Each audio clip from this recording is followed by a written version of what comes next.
रमता राम जपो रे प्राणी, अब तो सुन ले राम कहानी।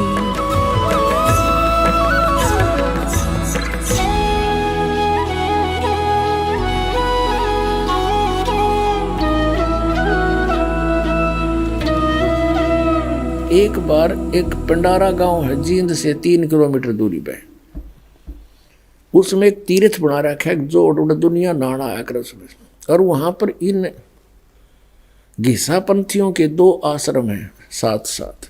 इस दास को 17 फरवरी सन 1988 फाल्गुन अमावस्या 1988 को उपदेश प्राप्त हुआ था।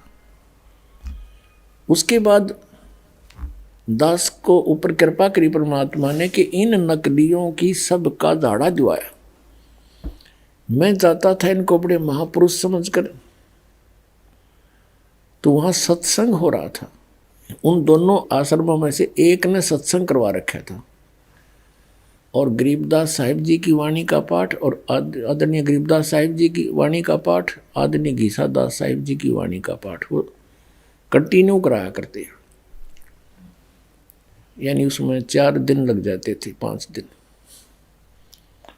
तो वहाँ क्या हुआ कि उन्होंने आमंत्रित कर रखे थे और कर रखे थे, ये बोले मंडलेश्वर हैं, ये बड़े पहुँचे हुए, ऐसे ऐसे 10-12 इकट्ठे करके संत बुला रखे थे। एक तख्त से लगा रखे थे, उन पर उनके आसन लगा रखे थे, श्रोता सामने बैठते थे।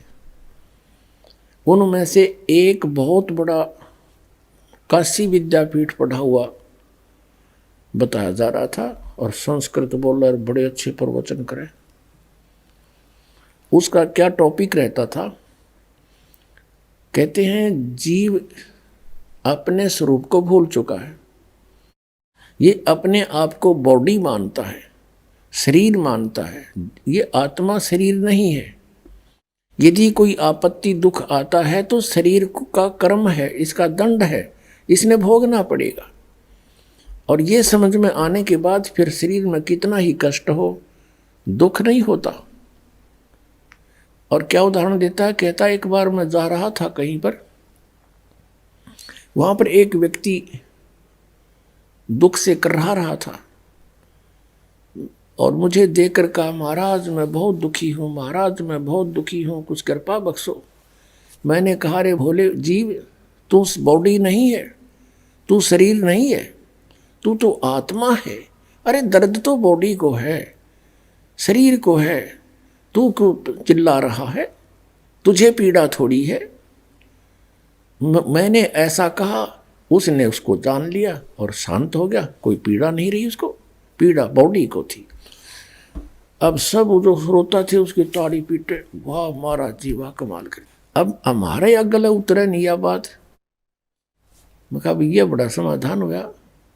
चलो फिर भी जैसा था, हमारी कौन सुने था, वो तो मंडलेश्वर पाक रहे थे।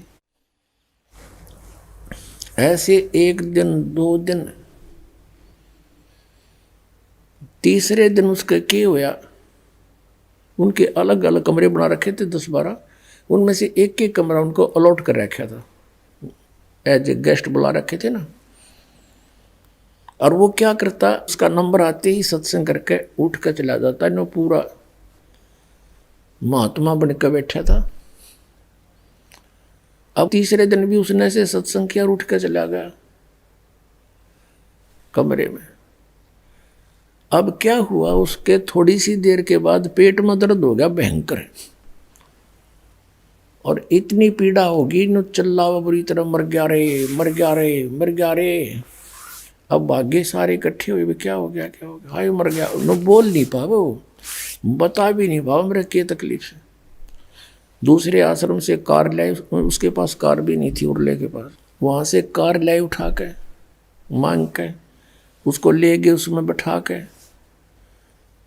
यानी उसको ले गए थे लगभग 1 बजे सी, और सुबह 7-8 बजे उसको रिलीफ मिला, वापस ले आए गाड़ी में। और जब वो गाड़ी से उतर कर अपने कक्ष की तरफ जा रहा था तो वो जो अन्य साधु आए हुए थे, संत प्रवचन करता, वो धीरे धीरे सारे निकट आ गए और कहने लगे, ए योगी, रात को क्यों रो रहा था? तू तो आत्मा है, तो बॉडी को था, पीड़ा तो बॉडी को थी, क्यों चिल्ला रहा था पशु की तरह? वो कहता चुप रहो। उन्होंने कहा चुप रहो। अब पुण्यात्मा, ये थे इनकी अकल। स्वयं का दर्द हुआ जब कहाँ गया वो उसका ज्ञान। तो परमात्मा कहते हैं,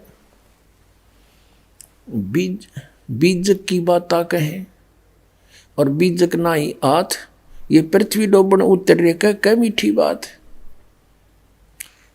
अब यही स्टेटमेंट ज्यों की तो बृहस्पति की है, देवताओं के गुरु की।